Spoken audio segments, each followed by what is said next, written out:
Popularity. What is it made of? How does a person get to be popular with lots of people and have a few close friends, too? Let's watch and see what makes people like one person and not another.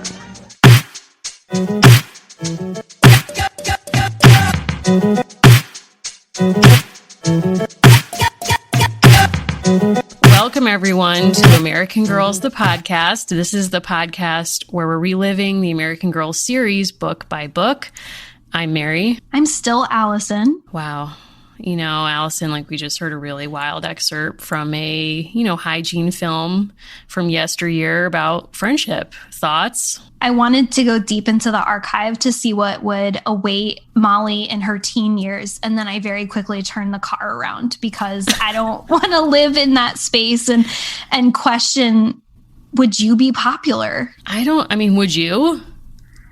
I'm going to tell you the truth. I don't think I would be popular in 1947. I do think we both look good in a sweater set. Yes. Yeah. And I still wear saddle shoes to this day. So I feel like if that was a requirement, I could meet that. But I don't really know that I would be popular in the 1950s. I do also think Grease being such a big cultural product of our life, all of those men are 40. Like, I just feel like that. You can't, I can't. Like, literally the only thing in my life I've ever been told by my parents, you may not watch this or like consume this, is Grease. Like, if you remember, like when Grease had a renaissance at some point, it was like some anniversary of it when we were growing up. And it was on VH1 all the time. And my parents were like, absolutely not. You will never watch Grease because it has a really bad message about a good girl who goes bad to like get the boy. Little did my parents know like that was not going to be relevant content to me. However, I went to my neighbor's house and I was like, we need to watch Grease right now. We watched it.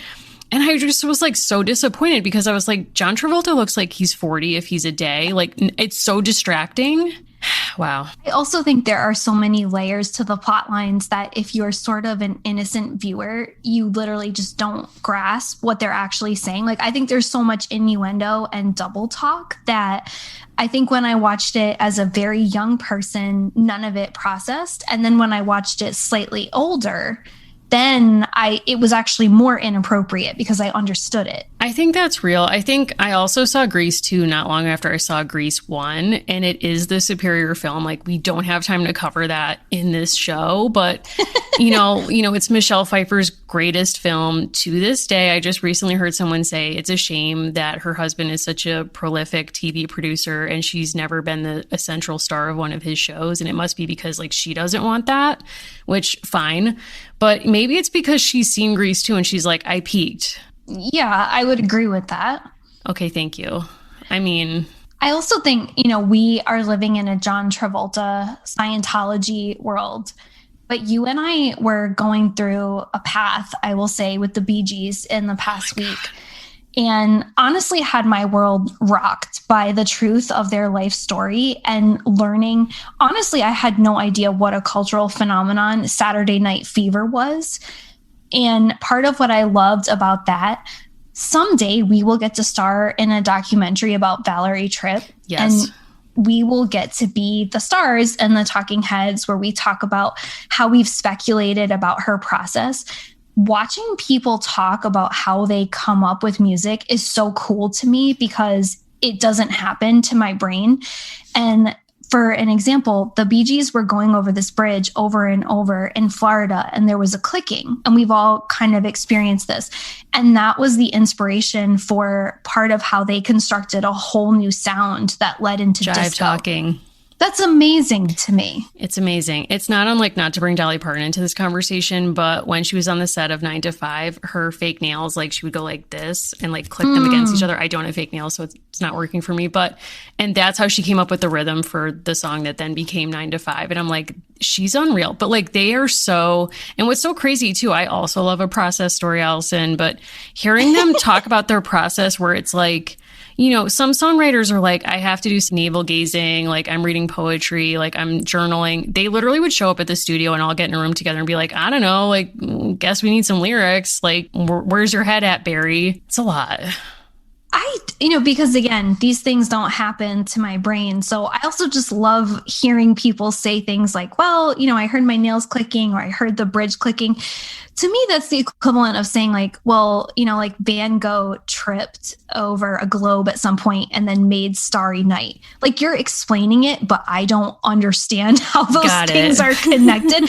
And I think that's super cool because, we have all sorts of people who create different things. The way that the neurons fire in their brain will never happen for me. And that's why I love to watch it. Well, I think, what you're getting at is kind of how we understand the imagination. And I think if you actually think about the imagination as a historical object of study, it's so incredibly understudied. There's still so much we don't understand about how people thought about the imagination in the past and now. And I'm wondering, like, songwriting and creating an artistic work, that seems to be a perfect lens to sort of get into it, because so many people self-narrate how they make things. Like, they have to tell a process story.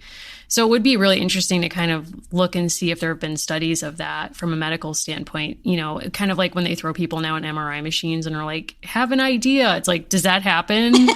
I don't know. If you hooked up these authors to an MRI machine, like, would an American Girl catalog just come out? Us? I would be terrified. Like, no one should ever hook me up to an MRI machine for that purpose. Like, please, like, lock the door, throw away the key. It's just like our plan to have someone destroy our Gmail should we ever be taken out at the same time. Like, but to get back to the BG documentary for a second, because I do think it is really worth checking out if you have access to it. Something that was actually in the same way that for you, like, the story of inspiration was really new and interesting, was like, for me, talking about the protest of disco that happens at towards the end of their kind of the high of the Saturday Night Fever soundtrack.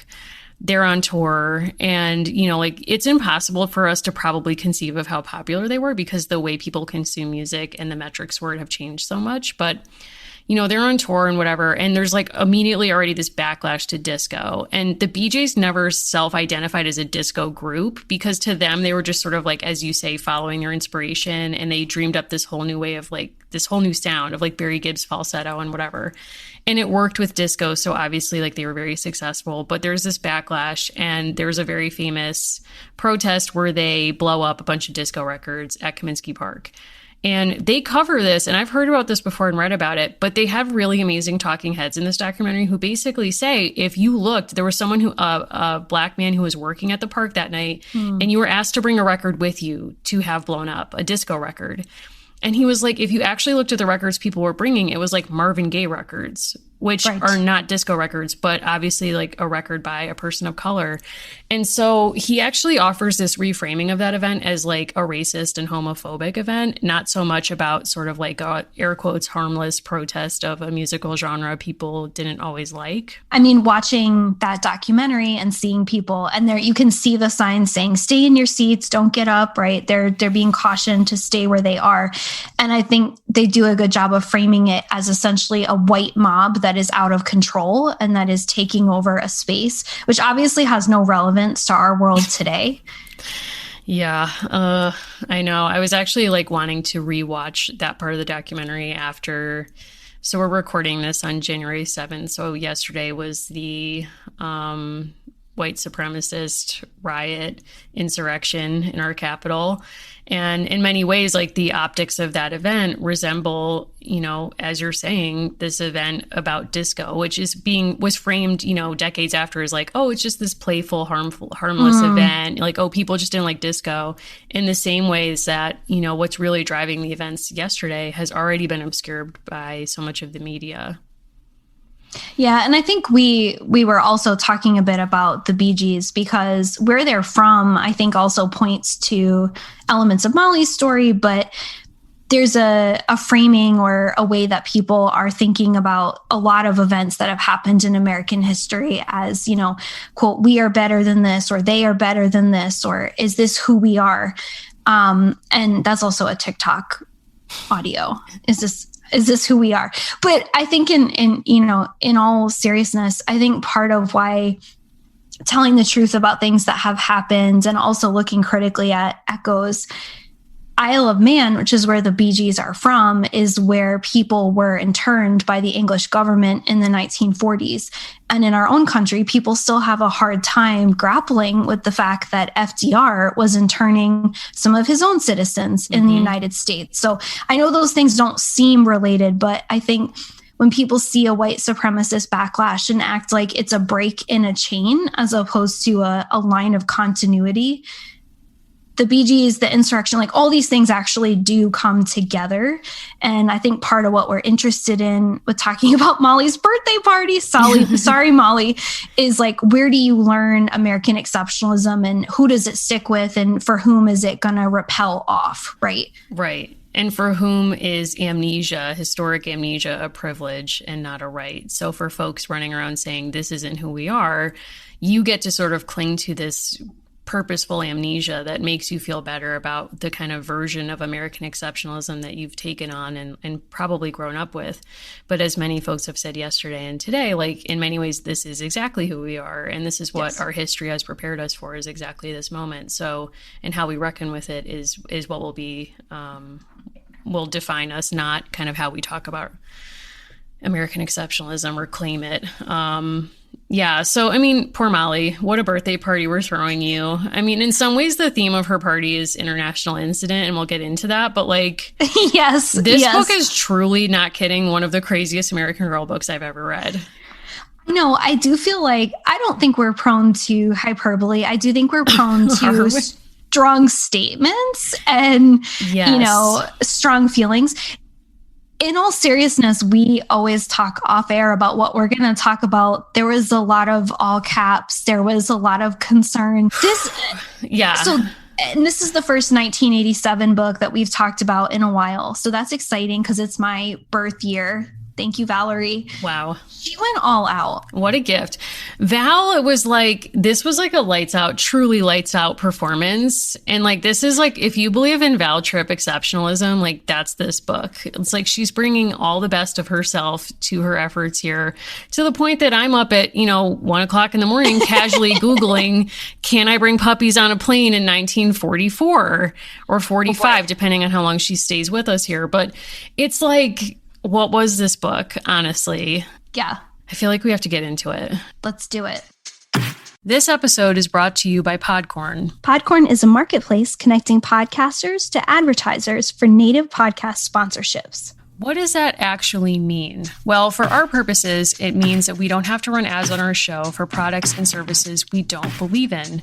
We take this community really seriously, so we've in an ongoing way been trying to match with products that actually meet our mission and our values and are things that we're proud to support. So Podcorn has been a really wonderful service where we've been able to log on to their site and find a bunch of advertisers who want to work with us that we're excited to work with as well. If you're a creator and you're looking for brands that you might want to work with, Podcorn is a great option. They have a marketplace mission to give podcasters transparency, creative freedom, and control. And you never give up exclusive rights to your podcast. Click the link in our show notes to learn how to sign up and to learn more about Podcorn. That's right. So just head over to podcorn.com and get started today.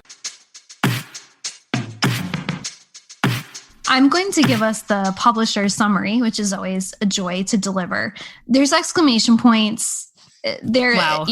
This one is quite good, written by the folks at Scholastic. An English girl is coming to stay at the McIntyres, and just in time for Molly's birthday! Exclamation point. Molly and her friends are quite excited until Emily Bennett turns out to be quite different from the glamorous girl they pictured. There's a war on, but Emily is shy and seems unfriendly. Then Molly discovers that Emily is worried about her family in war-torn London. Never could have guessed that. Never could have guessed that.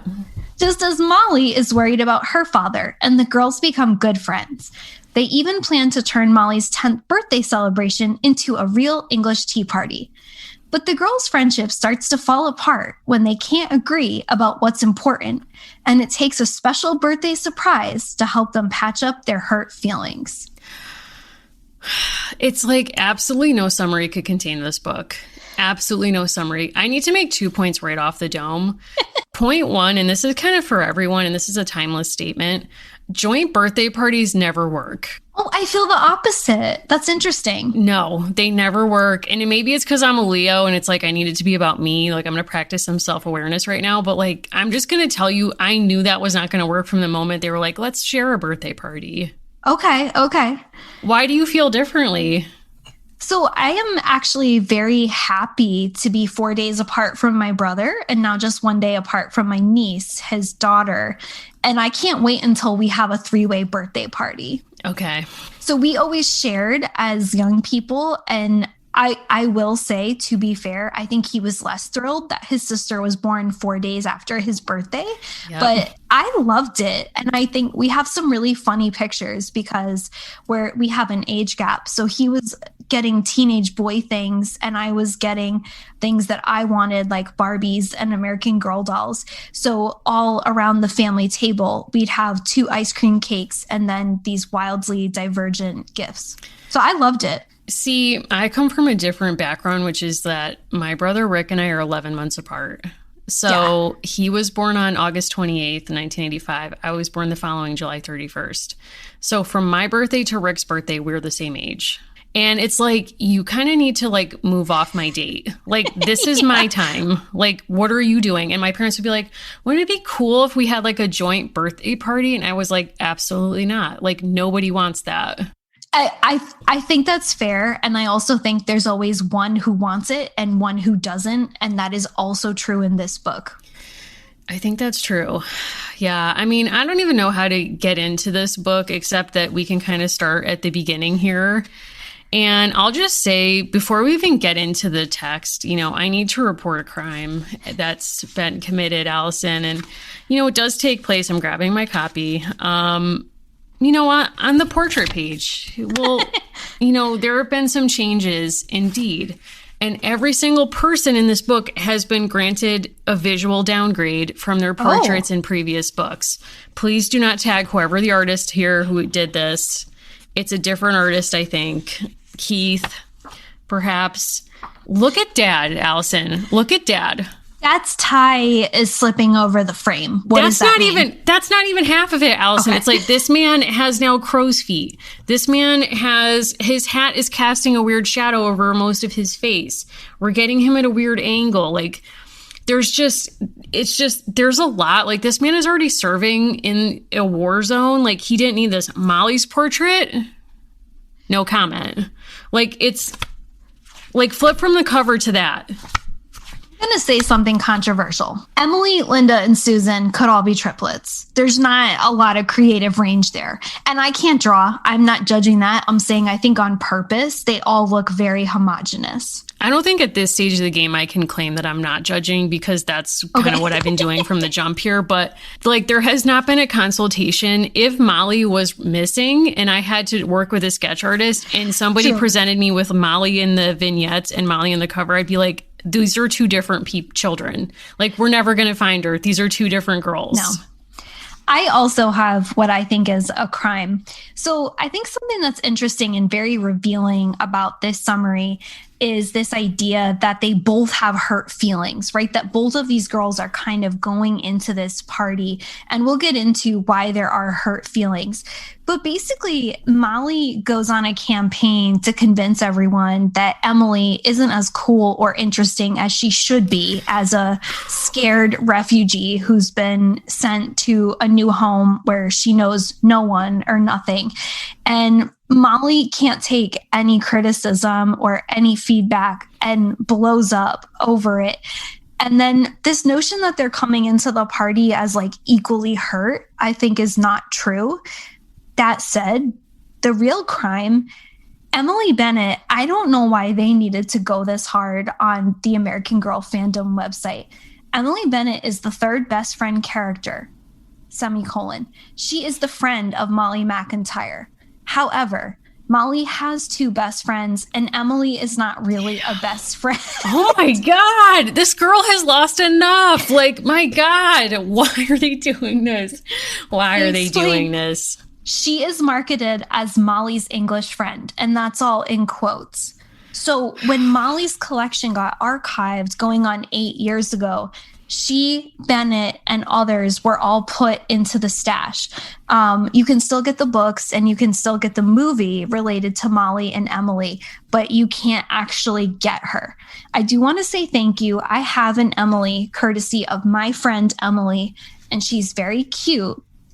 That said, I learned that in the supplemental Brave Emily, you learn more that Emily's father is a doctor, which I feel like they made up after, but that's part of how she got put with Molly.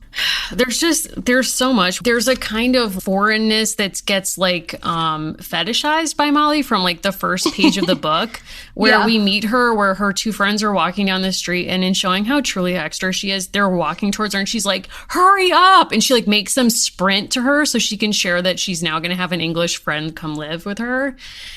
It's very extra, and it's sort of like they're sort of imagining like, oh, I wonder if she'll be like Princess Margaret and Princess Elizabeth, and we'll get into that. But, you know, that's her frame of reference. Like, will she be like these two youngish royals who I'm idolizing? It's a very difficult entry to the book because Molly is fueling her own rumor mill where she's saying maybe her house was just bombed by the Nazis and she's probably raggy and starving like the Children in Life magazine picture, says Susan. And it's like, have any of you ever thought about like what's realistically going on there? They're like, I really hope a caricature walks right through the door. Yeah, the way that Molly so very clearly explains to her new friend all the ways in which she is not meeting her expectations is pretty staggering. Oh my God. Well, we should talk about how they first meet. Yes. Please get into that because I think it's a great moment. So right after Molly's in the street, literally saying like, I hope I'm getting a princess, basically, or like, I hope she fulfills every like weird fantasy I have about what British children are like. They go inside, they go downstairs to play their new favorite game, Bomb Shelter, in which they've put a blanket over a card table and they're like huddling underneath it as their secret hideout next to Dad's workbench. Molly's mom like calls and is like, she's here, and she goes upstairs. First of all, her read of Emily's physical appearance is so ridiculous, where she's like, obviously she's a starving English girl. This is on page 11. Emily was the skinniest girl Molly had ever seen. Her knee socks were twisted and saggy around her legs, which were as thin as spaghetti noodles. Even her hair was skinny. It was gingery red and absolutely straight, cut short. Her eyes were pale blue. Her skin was pale too, as if it had not been outside in the sunshine for a very long while. Yeah, and so Molly gets this visual, and her first thought is group play, bomb shelter. That's, you know, a great welcoming activity. Also, Mrs. M, ever the indulgent, says, not everybody is a chatterbox like you are, Ollie Molly. She's her fave. Like, there's just no way around it. There's no question. English children are taught to be reserved, to be very polite and quiet. And then Molly, who, you know, there's a whole motif on the next page about flowers. We got a little Narcissus action. It seems as if she doesn't like us, said Molly. She won't smile or anything, and she wouldn't play in the bomb shelter either. And this is where Mrs. M steps up the parenting, like as if she doesn't have enough going on. Give Emily a chance. Remember, bomb shelters haven't been places for her to play. Oh my God. And I think, like, if you're a parent and you have to say that sentence, like, I think there are some other things to think about where I do want to call out, because I think this book probably the most reminded me of Felicity and the way that we loved a lot of the unpacking and the visuals and Felicity. And I think the introduction of really good writing, then her mother kind of explains that Emily might be like a crocus that hasn't opened up yet. And we see a beautiful purple flower down towards the bottom. I thought that was really cool because I like when these books actually match the season they're supposed to be set in. Mm-hmm. And I think that's both subtle, you know, deep, interesting, but something kids can get. Oh yeah, a flower is going to pop out soon. Right. So I was like mad at Molly in this scene because it seems wildly insensitive to ask a young English girl to play bomb shelter upon arrival in your home. But then I was kind of thinking like, okay, but how would she have known about this? What would she have as sort of baseline knowledge about what Emily's life is like? And I don't really have an answer to that question. We've not seen a scene in which Molly reads the newspaper, or there's like no culture in their house of like, hey kids, you know, kind of educate yourself about what's going on in the war. So in that case, was it common then for parents to try to distract their children from the realities of war so they wouldn't worry more about the father? Or were they encouraged to kind of, because in school they're doing geography lessons and she points London out on the map. So like they are learning some things, but in what sphere of her life is knowledge of other children's experience of this same war deemed useful or helpful? I think even if you were to think of the 1990s context, I think a lot of it would have honestly been pretty trite unless you had family, right? Unless you had people that you knew or that you were connecting to. I think a lot of this would have been packaged for them. But you also hear from her peers who are reading Life magazine, right? Who have those references and those visuals. But I think then and now, I think a lot of the real atrocity of the war was kept from people.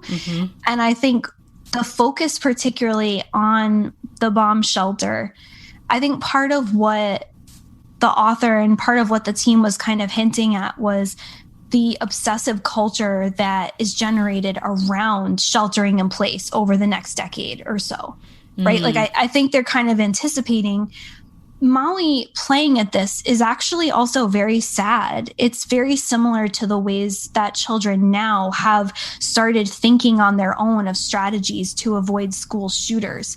It's so in her mind that this should be normal. You know, she is a little bit annoying in these scenes, but when you look at it just at, you know, like slightly different angle, her mom should be kind of worried that that's what she thinks play is, because it's clear that she's trying to work out things that she's hearing half truths about. And maybe there is something cathartic and useful to that. But her mother's saying, you know, playing bomb shelter isn't a reality for Emily. Living in a bomb shelter is a reality for Emily. It shows that Molly is hearing about this so much that she thinks, oh, this is how I should play.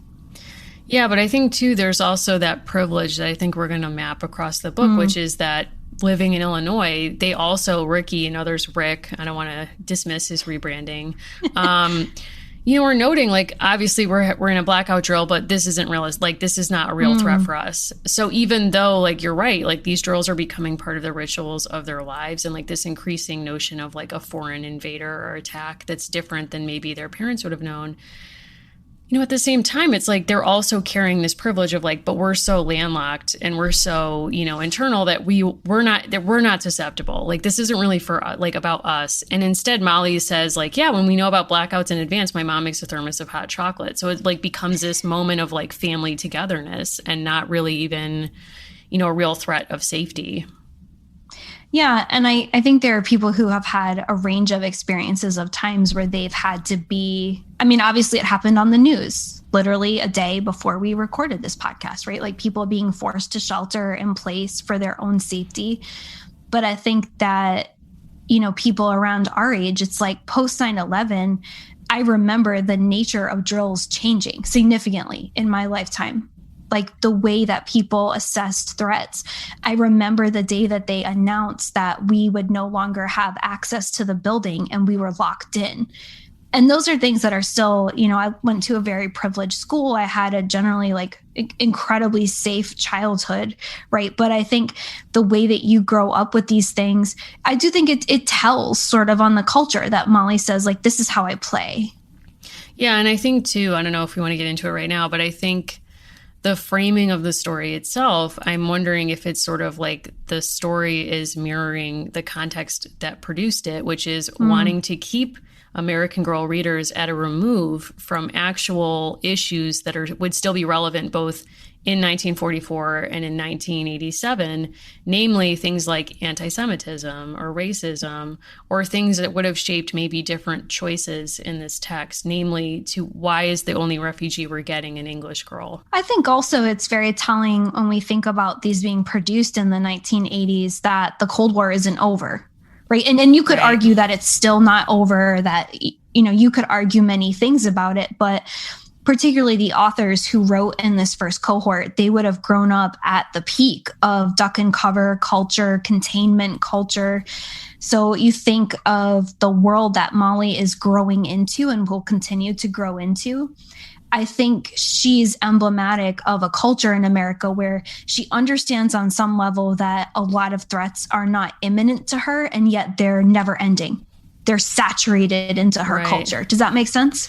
Yeah, it does. But I think, too, it's sort of like she gets that there are these constant threats, but she also has this abiding faith in her own exceptionalism to rise above them. And that's both, I think, emblematic of how American Girl as a series imagines girlhood, like you can overcome anything, but also how they imagine what it means to be an American citizen. Yeah, and I also totally agree with you that it's a very safe choice in some ways to make Emily Bennett the primary or perhaps still only representation of what being a refugee looks like, right? Yeah. I mean, because we were talking off mic too about kind of how the periodization of this doesn't really track with what was going on with actual efforts to move refugee children to the United States, or in the case of England, to a Commonwealth country for the remainder of the war. There was a group, Children's Overseas Reception Board, that matched English children with Commonwealth countries for the most part, and an American counterpart organization that helped to bring some children to the United States as well. So presumably, you know, Emily would be part of this or a similar group. There was also private groups funded by Kodak and other American companies that would try to like relocate children of their employees as well. And in all of those cases, most of the efforts were focused on 1941 or earlier, when the bombing in England was actually quite terrible and all the destruction that Emily describes likely happened. But after 1941, you know, there was a real shift, and most of the war was taking place in continental Europe. So those efforts were sort of in decline. So it's very strange that in 1944, we see Emily coming to the United States. Yeah, I consulted Sarah Sundin's blog, and she writes historical novels and has great day-by-day coverage of the war. And she wrote a piece about April 18th, 1944, and how that was the last air raid on London and the end of what they called the Little Blitz. What I think is interesting, though, too, is around that time, so notably 4/20 is Hitler's birthday, as many people know, the RAF was dropping a ton of bombs on Germany. So leading up to a climax on 4/20, 1944, they actually had a record-setting air raid where they dropped 4,500 tons of bombs in time for his birthday. And that had been preceded by, honestly, a truly staggering amount of bombing in Germany, France, and Belgium. Yeah. So, I mean, with all of that in mind, it is sort of hard to figure out this choice of periodization other than to fit with the brands like, you know, 4, emphasis on years ending in 4. But also hard to understand why we're not getting a Jewish refugee, because much of these organizations were focused on relocating Jewish children. And, you know, Eleanor Roosevelt was involved with these groups. And, you know, obviously that would have been really, I think, significant both for representing that history, but also for speaking in the 1980s to the importance of not forgetting these events and for thinking about anti-Semitism. And once again, we see kind of a pivot in this series to not talk about the Holocaust in some way. Yes. And I think that that's really significant. And it's a huge bummer. It makes me really sad, especially in light of events yesterday, seeing a man wearing a sweatshirt with the slogan that greeted residents at Auschwitz. He wore that as he stormed the Capitol yesterday. And instead we get this story that also doesn't really make sense if it is an English child. Yeah, and I worried that I missed it, right? I worried that I missed the exact reason why she was coming there, right? How did this person end up in this household? Because I was curious what kind of work that would do to explain something greater. Right. And much in the same way that Nellie is kind of part of a rescue narrative where Samantha just really likes her. So her life is better because her family chooses to, quote unquote, rescue her. I really was having a hard time finding much about English daughters of doctors ending up in middle America. And the reality is both the United States did accept more refugees than other places, but the numbers are still very low. The numbers are still not significant. The Holocaust Museum in DC acknowledges that there are different numbers, but it's about 180,000 to 220,000 over a 12-year period, which is not a lot, honestly. If we're looking at, let's say, about 200,000 over 12 years, that is not really a large reception of refugees, especially when you contrast that with the efforts that people make in the wake of the war to get German and specifically Nazi scientists into the US and other places as part of the Cold War. It's like there was an infrastructure as soon as people really wanted to do this and wanted to deal with this, and they're making deals. But I think part of what's disappointing from our perspective as grown women reading these books, looking for even a hint, and again, maybe I missed it, of some small reference to like there being an agency, or even if Molly was part of a church, right? Like some hint. I think by contrast, people think we're asking too much of these books. Connie Porter did that beautifully in Addie. Yep. As an adult, you see the infrastructure of how things are happening in her life. You understand the slave market. You understand her church and how beneficent groups are making things happen and her role in it. So I don't think it's asking too much. I think it's just different, right? Like they're not showing it. Yeah. And I think too, there's something about this where it's like, it would have been both historically accurate and helpful to young girls in the 80s or 90s reading this to see, as you're saying, a representation of what collective action and mutual aid looks like and why it matters. Because I think a major critique people have of now is that there's been such a focus on the individual for, you know, big structural reasons, like a turn to neoliberalism in economics and culturally, like a move away from collective responsibility. If you've watched the latest season of The Crown, that was like one of the major themes in Margaret Thatcher's Britain. But I think, so keeping that context in mind, like how beautiful would it have been to have a moment like in Addie's books where you see Molly being part of this community where she understands like, yes, I owe something to other people in my life, you know, and it's not just I need the best birthday for me. What I want for my birthday goes. And because actually the ending doesn't really satisfy me. We'll have to get back to the plot here in a second. But I mean, she's not actually asked to sacrifice anything. She gets probably everything she wants. And actually, Val takes a pass on actually having to resolve that because we're not actually invited to the party. We hear a hell of a lot about this birthday party. We don't actually get to go. Yes, I was thinking again about her party in relationship to both Kirsten and Felicity's, right? So different authors, but honestly, the fun of the guitar and all those elements in Felicity, and then the beauty of the friendships that coalesce around Kirsten's birthday. Literally my top note, not getting to live the birthday party. And huge problem.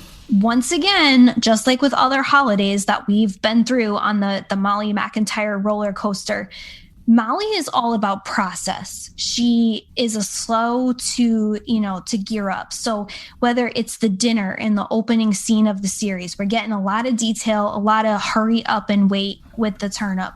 We go to Christmas, a lot of, build up, not a lot of actual holiday scene. We are robbed of a birthday.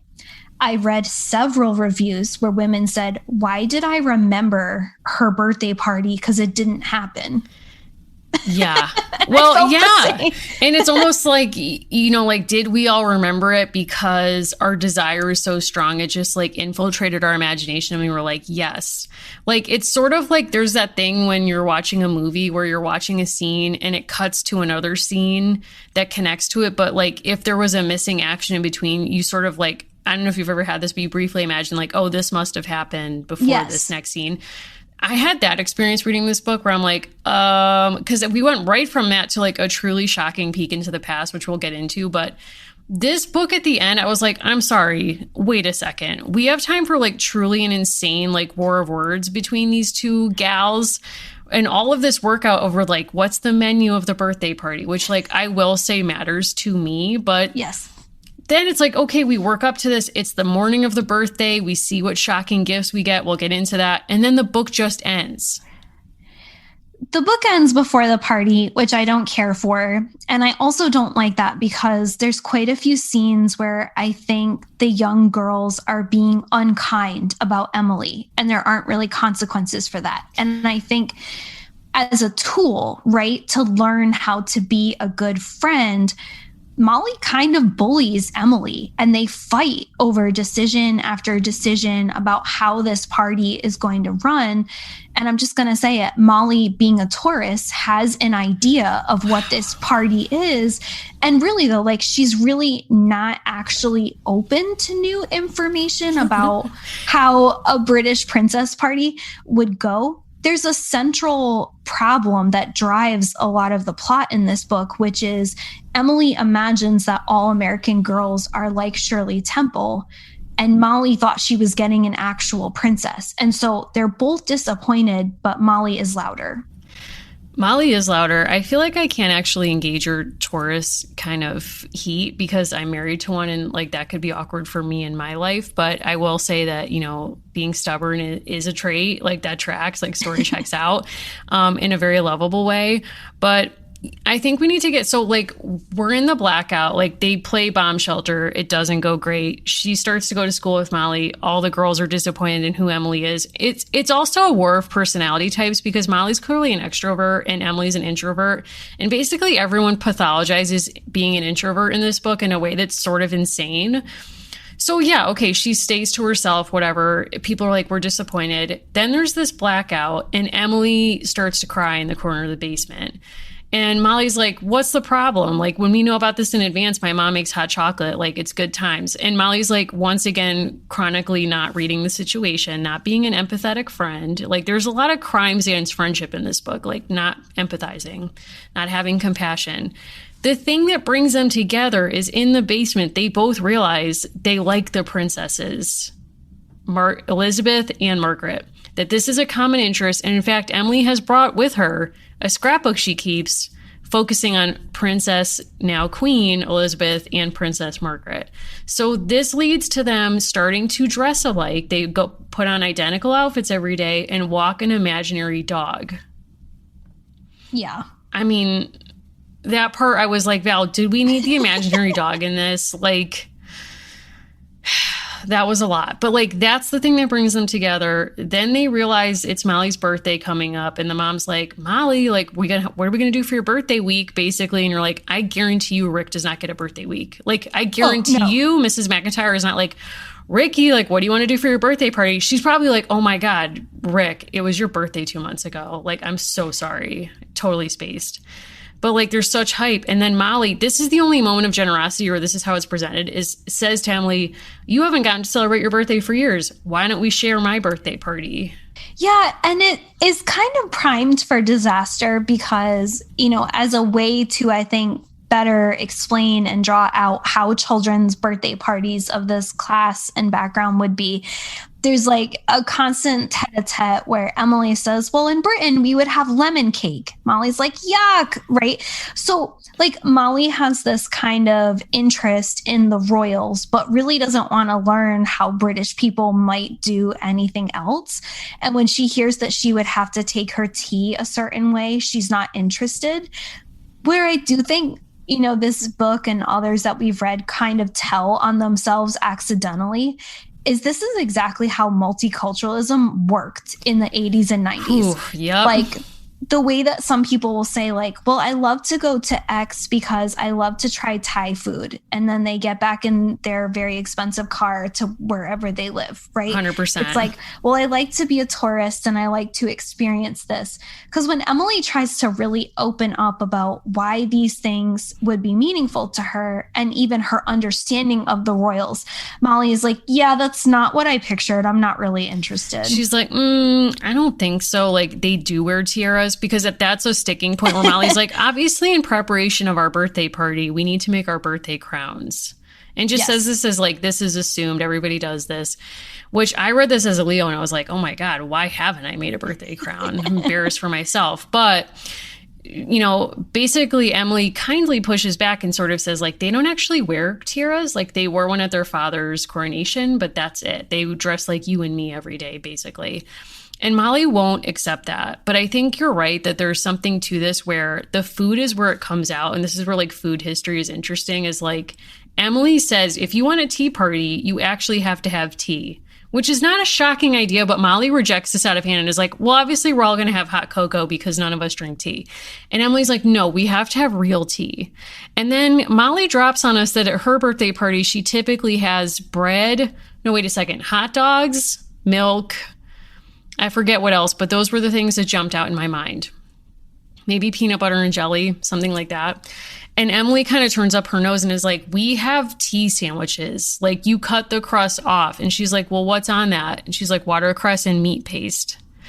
Now, let me just pause here and say meat paste, does give me agita and makes me think about like Upton Sinclair energy, and also in Agatha Christie, in which somebody murders someone by poisoning the meat paste.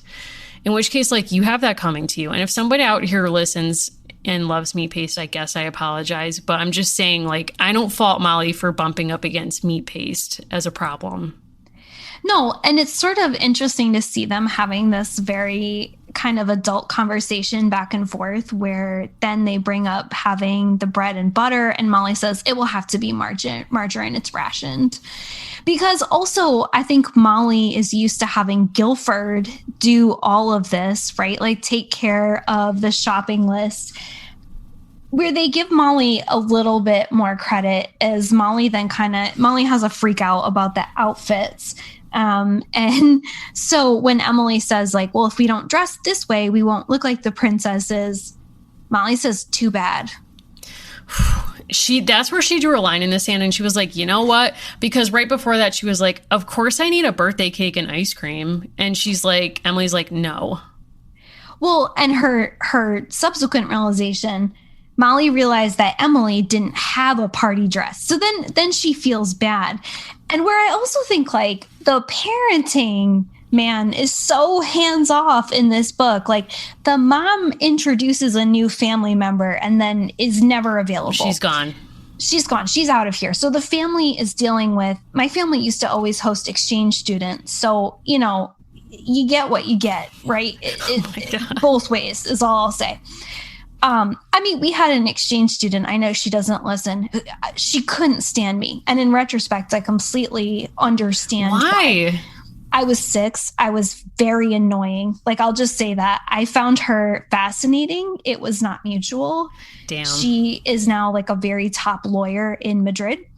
So, it's complicated. You're dropping in a new family member. We had not been told that she literally lived in a mansion in the wealthiest neighborhood in Madrid.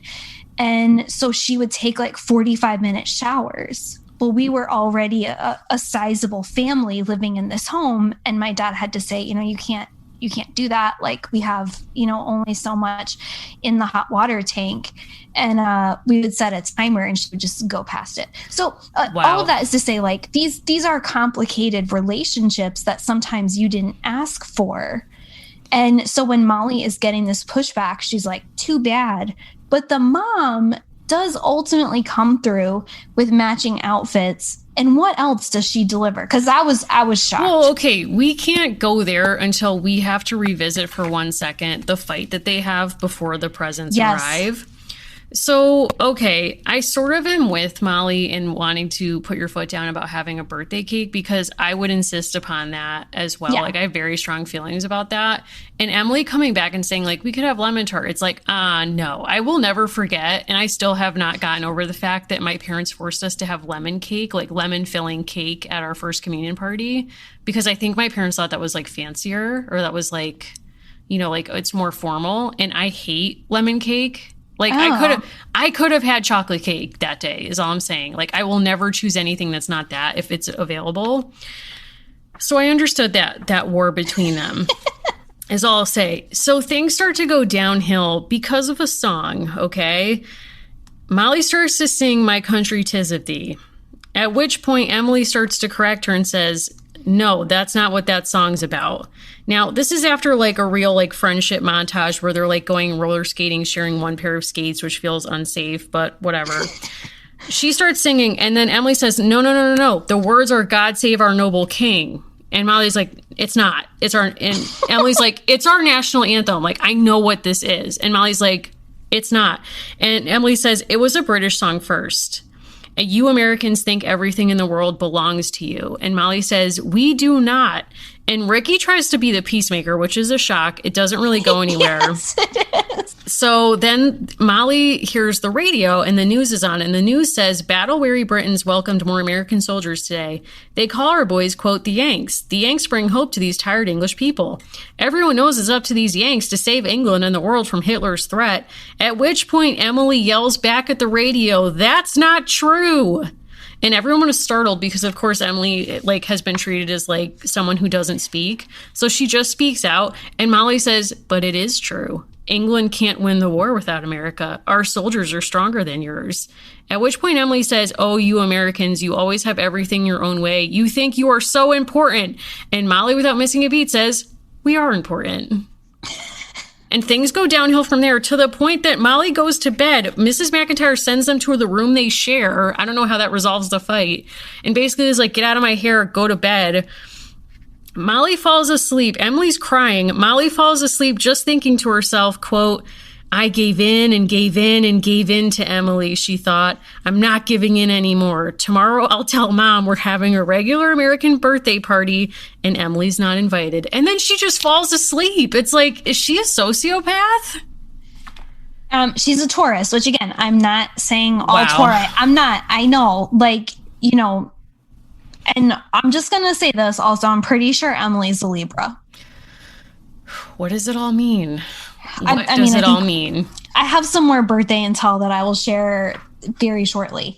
They're having this fight, though. I think at the crux of it, there's this issue that Emily has been quite literally deprived of a lot of things for years and is also now deprived of family and friends and is a strange environment. And I think there is a very real sense in which there are people who see kind of that middle-class American lifestyle as not just affluent, but excessive and at the cost of the rest of the world, right? Right. So all of the sacrifices that Molly is making that are proportionally difficult for her, Emily is thinking, girl, I did that when I was 4. Right. She's literally grown up with this. A book I read recently that I really appreciated, it was fiction, but I thought it handled this smartly. It was called Secrets at Nanworth Hall, and it was a 2-generation story that switched back and forth, a mother and a daughter, a mother dealing with World War I in England and a daughter dealing with World War II in England. And it was an interesting dialogue of the daughter trying to learn the truth about her father and what happened during the war. And what I think the author did really well was the relentlessness of the war for people in Britain. And there's a lot of characters who transcend both stories where it's you see them one way in the part set in 1917. And by the 40s, they're so bitter because they've done this. Right. And it's I think reflecting from Emily's perspective as well, and Molly's, they've also grown up in the Great Depression. So it's there's been so much privation, which, as you say, is entirely proportional. And if you think about privilege as both the ability or the number of choices you have available to you and your access to resources, of course, Emily's going to look at Molly and say, this is a very privileged person. Yeah. Which Molly herself doesn't see because all she sees is her own deprivations. But just the very fact that she can put together this seemingly elaborate birthday menu during wartime, even with rationing, I'm sure that's really off-putting. And it does bring up, too, when friends disagree, how do you work that out? And, in their case, they just, I don't think handled this in a healthy way. This is another moment where I feel the book could have modeled some healthier behavior in terms of everyone disagrees sometimes. And certainly that comes up in friendships of any age. But how do you handle it? And for Molly, it was to completely ignore her friend and fantasize about how she was going to punish her by, totally reverting on the shared birthday plan and disinviting her from her own co-birthday party, which is actually really mean. Yeah. And meanwhile, Emily's doing this very human thing. She's feeling her feelings. She's crying. She's gone through so much stuff that Molly doesn't even know about. But there's no attempt to really communicate. Basically what ends up happening is they wake up the next morning and Mrs. McIntyre and Ricky come in and give them truly what I would call a reckless wartime birthday gift of puppies. I mean, we have seen this though with Samantha's birthday. It was like shock after shock. It is shock after shock. And in a way, I was like, this is so fascinating that Val's idea of what reunion should look like takes place or entirely depends upon consumption. Like the thing that brings them together are things. Well, and Emily herself recognizes that Molly is pretty materialistic, especially compared to her, and kind of calls that out. I think what's challenging about Emily, too, aside from the very mean characterization of her as not a true best friend in the AG was so fandom. Dark. Oh, my God. But there is that weirdness of this person lives in your house. You didn't know them a week ago. Your birthday is coming up. You're not relatives. Until it's brought out later, they don't know that they both have fathers' occupations in common. So there is kind of I'm not defending Molly, but I'm saying this person is kind of dropped into her life without a ton of guidance for how to be a support to her. And I think that's something that's kind of learned. Like in subsequent books, there's a lot built up around Emily, but here Emily is really, I think about this a lot, like children who are made to feel as if they are an inconvenience through no fault of their own. Yeah, like, I think it's not her fault. Not at all. And I think, she has definitely what we would probably now call PTSD, like that moment in the blackout in the basement. And even when she comes downstairs initially and sees the bomb shelter like playscape, basically, I mean, I think she's entirely triggered by that, but also there's that reticence to own it, to like, you can't admit when something is upsetting to you, like she has to keep it all in. And certainly that's how, American culture is also going to teach people, especially servicemen, how to deal with their war experience, which is like, don't speak about it. Yeah. Don't seek out help for it. So I think, there's a lot going on here. And if friendship is defined by shared values and interests, all they really have in common is a shared appreciation for Princess Margaret and Queen Elizabeth. Okay, but that's also like true of us. I was going to say, I mean, it is a shared value with both of us, but I was upset as I texted you off mic before this that I just feel like Queen Elizabeth didn't really get her due on this book. And like she actually offer a lot of wartime service and like nobody talks about it in this book, and that's upsetting. Like they're just depicted as two girls who like play with puppies and run around and wear tiaras, when it's like this woman was a driver and a mechanic during the war, so like I thank you to remember her work. I need you to know that like part of our investigation of the historical truth of this book, I had to know what was actually going on in this birthday, and I have to share it with you. Okay, please tell me. Like, honestly, because there's always these things where it's like, why did they choose this? Right. Like, and I'm still kind of befuddled by 1944. This birthday is not an accident. Like she looked at 420 and she thought, okay, that's Hitler. Like, obviously that cannot occur. I want her to be a Taurus for whatever reason. Here are the people, like she's making an argument with this birthday. The people who share this birthday include Muhammad, Immanuel Kant, Madame de Stael, Nicola Sacco of Sacco and Vanzetti, Vladimir Nabokov. Like, if you're telling me this isn't about the Cold War, I don't believe it. Wow. Robert Oppenheimer. Okay, I'm not done. Isabella of Castile. I put this in the wrong order. Don't worry about it. Amber Heard and Jack Nicholson. But here's the coup d'etat. Sorry, poor choice of words. Vladimir Lenin. What is Val trying to tell us about the Cold War by making Molly both an heiress to this very important Soviet birthday and a girl who plays bomb shelter? I see you is all I'm saying. Wow. I'm going to have to sit with this because it's just too much to take in at one time. But all I could think about at the end of this book is that Molly is going to grow up as a person who herself like saves her money with her husband or, roommate, we'll say, to go on, like, finally, like, leave the country, go on an international trip. And she comes back and they're like, oh my God, like, you went to Paris. How was it? And she's like, I went to McDonald's. It was great. Like, that's her move, is like, I don't want to go outside of my comfort zone. And like, oh, it's not like our McDonald's, but, it was okay. It was fine. Okay. I have been to McDonald's in Paris and London. I knew this was coming. That. I know that you know that. So if Molly were with us, which I think she is on some level, she'd be 86. Wow.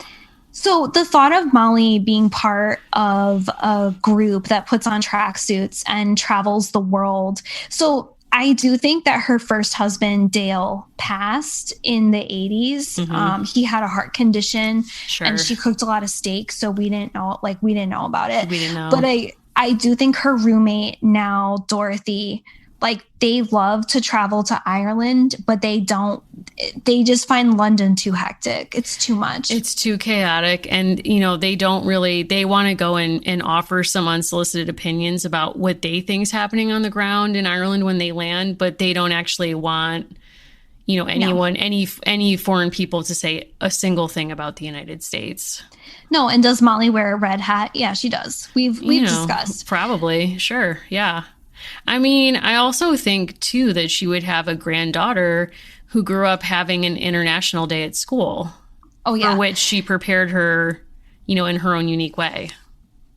I do think that Molly would be willing to talk to any class at any time. She'd be willing to share her perspective, what she thought about the good war or the great war as it is.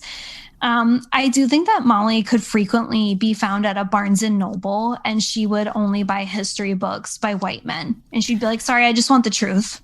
Oh my God. Okay. This actually reminds me of something. So I cited the World War II Museum on this show like a couple episodes ago. Come to find out, Allison, that's really bad. I didn't know. Mary, and did you know it was founded by Stephen Ambrose? That's how I got there. Molly might want to read his books. I don't know, but I didn't know. Okay, we did not coordinate this. Thank you so much for bringing that up. Okay. So we, on our show account, we now follow an Instagram account called @Dismantle WWIIM. So okay, that's great. How you can find it. It's Dismantle the World War II Museum. We were not aware of allegations brought forward and truths brought out by staff who work at the World War II Museum about systemic racism and other problems. We were not aware of that. A listener directed us to that account. We read all of the posts. I'm very grateful that someone sent us that. We were telling everyone to go give them yarn. We did not know. We know now. We know now. We know better.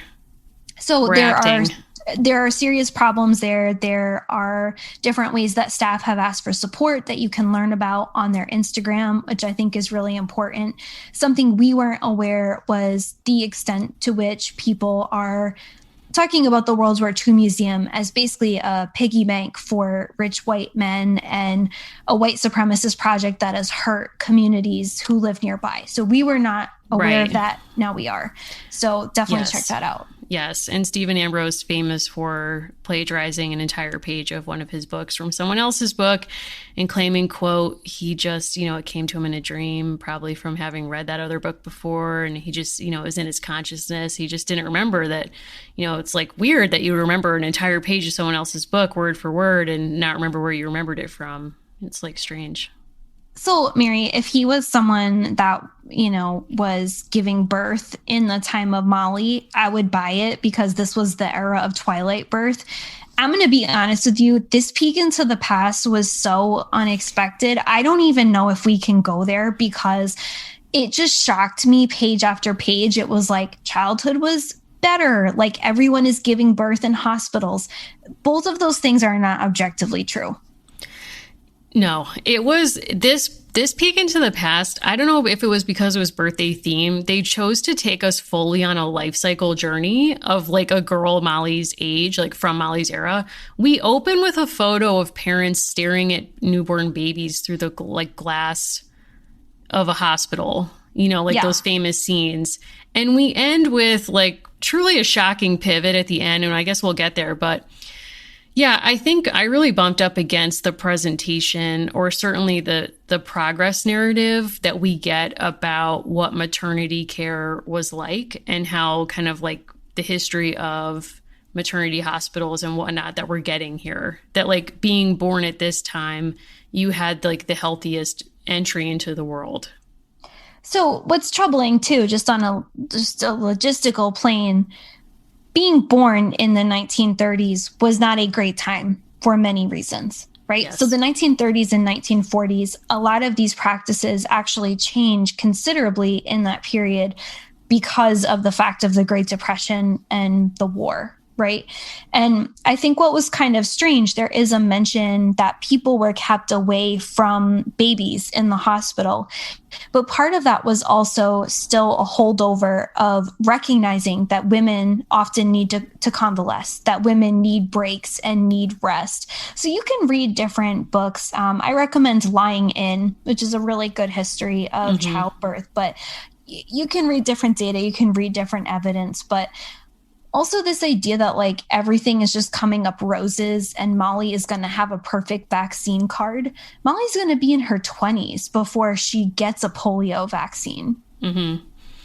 Yeah, I think there's like this weird, so if you read anything in the history of maternity care and childbirth, you get this sense that it's still grounded in a lot of debates we're still having about, you know, like the options or choices women should have as they give birth, whether, and a lot of these histories take it upon themselves to take a stand about whether it was better to have a child at home or in a hospital. And when that shift happened, like when women were actually forced or pressured to have children in hospitals.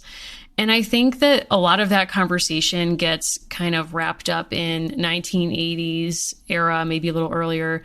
The sense that like women are also pressured when they think about any of these life cycle options of like, well, you can have it all. Like, you can have your baby in the hospital and you can have the baby stay in the room with you so that you're almost pretending you had it at home and like you're having that immediate connection.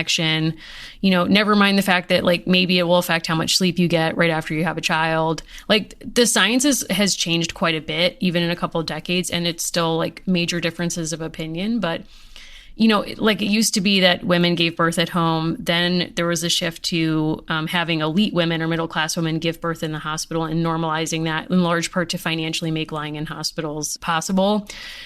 But in order to do that, so it's like they had to appear very scientific and sterile and different than home. And then suddenly, and we're living in this now, like there's this movement to make hospital or maternity wards look like home again. Yeah. So it's like all these weird things, but the peek into the past ends with them saying, and a girl Molly's age would be an adult by the time she was done with high school. And then she would have to make some choices. She could either go to college or she could get married or like maybe she could do both. Yeah. And it's like, will she go to college, get a job, get married? Is she going to do it all? And it's like, I know you read Betty Friedan. Right. Did she? Like where this goes is not good. Like this isn't, yeah, it's like, this is not a success story. It's like Val, I think though, is ending with that note of like, she could have it all. Like she could go have a job. She could get married if she wanted. She could go to college. But it's like, one, actually in presenting those options, you're actually showing that her options were limited. You're erasing the fact that women didn't have those options, or that having it all, having any of those options or some combination thereof actually doesn't end well for, you know, women for a series of reasons that Betty and other gals get into. You have to wonder, it's like, was Val ever in a consciousness raising group? Like, Val, what are you doing? Well, I mean, to your point, I mean, I really think that peek into the past, especially, is all about 80s culture wars and really not about the 40s. Because when I was doing research on statistics to track the percentage of women who gave birth in hospitals in the 30s relative to other periods, there was a lot of investigation into that in the 1980s, partially as a backlash against home birth. And you see the same thing with formula. There's an emphasis here on the fact that women were encouraged to use formula. And I'll just give my own family as an example. I'm an 80s baby. My grandmother and like her sisters were having children in the 40s and 50s. They thought that if you weren't using formula, you were totally destitute. And then by the 1980s, breastfeeding was really encouraged for a lot of women. So these things, like, they really are in relationship to each other. Like you're saying, it's not just one or the other. Also, do we get a reference to Twilight sleep? Because that was the real game changer. Like that was ultimately how they got middle-class women in hospitals to deliver babies, because they were like, hey, listen, you want to go to sleep and wake up with a baby? Like, come on into this hospital. It's like, can we get that back? And can I just have it for like dental cleanings, basically? I think it didn't end well. And I think it's also because we were saying, I think that's how Stephen Ambrose claimed he wrote what he did. Oh, right. He was like, yeah, I got some Twilight sleep. He's like, I just got a little. I just keep thinking about that. There's an episode of Mad Men where they show it. Yeah, and Betty is not well. What I think that did also show, like relative to the period, is that men really, unless they were in a medical role, like didn't have a place in those births. Right. Yeah. Or siblings either. Like they had to stay away for days at a time. Like, we're not missing Rich, though. Trust me. Or Rick, Rich, Ricky. God only knows what he would end up as. You know, Allison, I don't know if now is the appropriate time, but like I also did some research for this episode that I'd love to share with you. Yeah, absolutely. You know, history of birthdays is something that always interests me. And I'm going to want to ask your history of your birthday. So while I'm talking, if you want to think about, I want to hear about your best kid party. Like what happened? What was your best children's birthday party that you ever had or attended? It doesn't have to be yours. Okay. But in the meantime, I was doing some research because I wanted to know like what is the baseline, like middle class white girl birthday party that's happening in the late 1930s, early 1940s. And so I jumped onto Chronicling America, which I love to use, as I've said before on this show, anyone can use it. Okay, so as it turns out, girls could expect in some places to have their birthday party written up in the newspaper. And these are not like Kardashians. These are like average gals. So here's an article I found from 1938 in the Lexington Advertiser.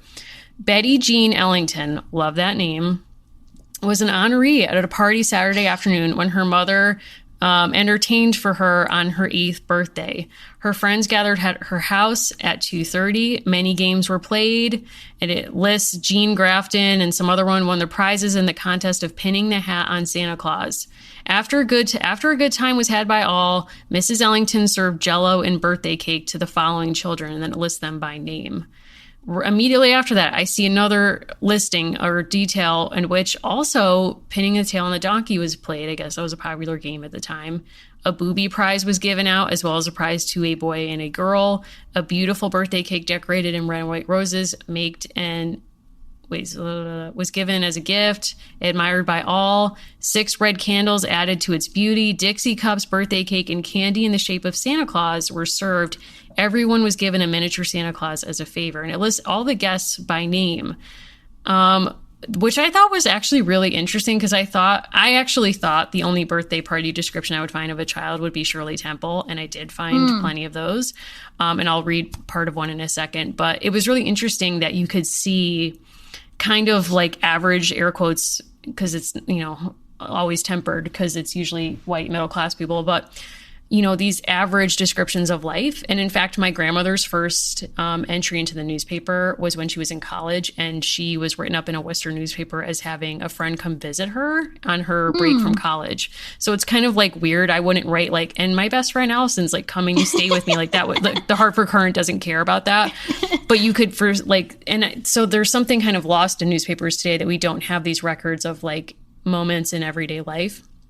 At least for some. But one of my favorite things I found was in 1936, there was a write-up of Shirley Temple's birthday. And it actually speaks to the book because in the book, Emily schools Molly on the appropriate language you should use if you're writing out a birthday party invitation. Yes. And she basically writes it out in the way that I've always understood like traditional wedding invitations to be written, in which you invoke your parents first and say like, Mr. and Mrs. whoever, like, ask the honor of your presence at the birthday party of Allison Horrocks. And you're like, whoa, this is intense. Like, it's an 8-year-old's birthday party.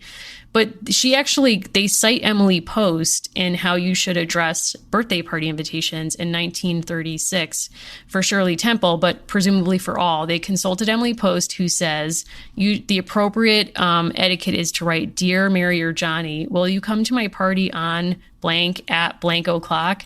It's going to be my birthday and it will be no fun at all unless you are with me. Affectionately, your name. So it's like she's actually telling you that the manners or etiquette is to guilt your potential guest. I think so much of this too has just become like people wouldn't turn to newspapers for it because it's become standardized. Like you can buy a pack that has this written out. Yeah, but also like I think so many of them are now Evites. Like something that was different even about our childhood versus like kids now is that I remember like so carefully printing my invitations to my birthday party. My handwriting is terrible, so it was like a real exercise. But now I'm sure maybe it's like an Evite or something. I don't know. Parents can weigh in on this. But in the Shirley Temple article, it's really amazing because they talk about how like there's this huge effort to celebrate her birthday, but all she wants is a party with 30 of her fellow kid friends. And they describe this very elaborate cake that they're making for her. This is like during the Depression. So then we get this description. Hidden in the cake are exciting hints of the future. There is a gold ring for a happy marriage and a gold thimble to warn against becoming an old maid. A common copper penny is in there also to bring good luck. And then there is a dime to signify wealth. And I'm like, what are the dental bills? What are the dental bills of this cake? No, unless it's a king cake, don't put stuff in my snack. That's what I'm saying. It's like, this shouldn't be like an exercise in like me worrying about my dental care. Cause as you know, like going to the dentist is not my thing, but yeah, that was a bit triggering. And then lastly, and I'll put all of these into the episode notes, but there is a link to a birthday cake recipe from 1945. So it's right around the end of the war actually too, from Crisco, a Crisco ad. So if anyone's interested in baking a historic birthday cake, we will make that happen for you. It has lemon in the icing, so I don't know that I will be making this cake for me. But if someone has a historic chocolate cake they want to share, I would love to try it. So there you go, Allison. But what is your favorite birthday party from your childhood or that you attended? So I have a lot of mixed bag memories because a lot of them were activity based and I didn't like the activities. So I don't really have super pleasant memories with those. Like gymnastics and t-ball and whatnot, and having to be roller skating. I have to say probably objectively my best like pre-18 memory. When I was a teenager, my brother moved away for after graduate school to start working as an editor in Illinois, land of Molly McIntyre. And my family flew him home as a surprise. And it was actually really exciting. And so I think that was probably one of my better birthdays because I liked sharing my birthday with him and I never expected him to come home. So I think that was probably it. Not to be like that's that weird Folgers commercial. It wasn't like that, but I really didn't expect him to come. How about you?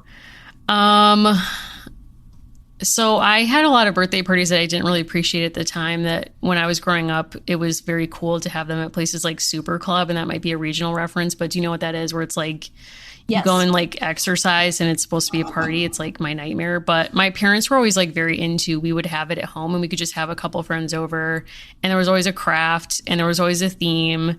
And Grandma Fluffy, who obviously I was very close to, was very invested in these occasions. And so I had a party that was a tea party where we had our American Girl dolls, and my grandmother went to Christmas Tree Shop, another like local fave, still love Christmas Tree Shop, and got these like doll-sized straw hats that then the craft was that we decorated them, which was very fun.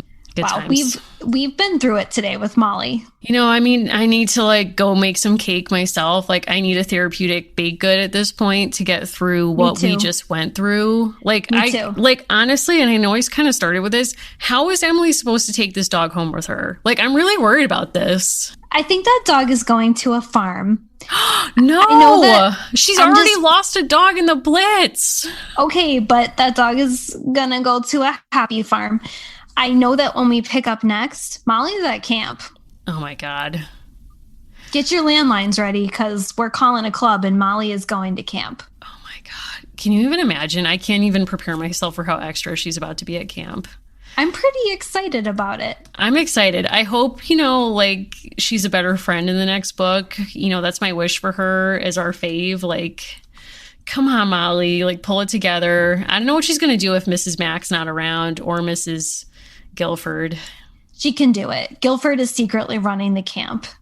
She probably is because she wasn't in this book. So she probably was heading out early to set up, and maybe she refused to appear because of how she appears in her portrait in the vignette. Like, honestly, she was the most wronged by that. Just check it out, listeners. That's all I'm going to say. Mary, if people need to send you like updates on Guilford as they learn of them through FOIA requests. Wow. How should they do that? please, don't redact anything and send it to me on Instagram at Mimi Mahoney or on Twitter at Mary Mahoney123. Now, Allison, if people need to get at you with, all kinds of birthday, theories about Tauruses, like any Taurians listening who feel wronged by your comments, who want to reach out to you, like, how would they find you? I recently had a great exchange with a Gemini who was like, I understand. Wow. So you can find me at Allison Horrocks on Instagram and Twitter. And we also love when you follow the show to get updates and see different things we're posting about. We're at A Girls Pod on Twitter, and we're American Girls Podcast on everything else. You can also visit our website to find out all the other ways that you can contact us. And thanks to all of our Patreon supporters. We look forward to our episode this month, which we've not yet recorded, but will. And last month, of course, we read Mariah Carey's autobiography. Our Discord channel is very lively on there, that community. We create channels as people request them. We recently created a channel for all of our expat listeners, which is very active and cool. We also have a Bachelor Fantasy League happening. It's not too late to join us. And you can make your picks for the whole season and see how they fare. So lots doing. Thanks so much for everyone who supports the show and supports us by listening. We really do so appreciate it. I don't want to be like Molly and not be grateful.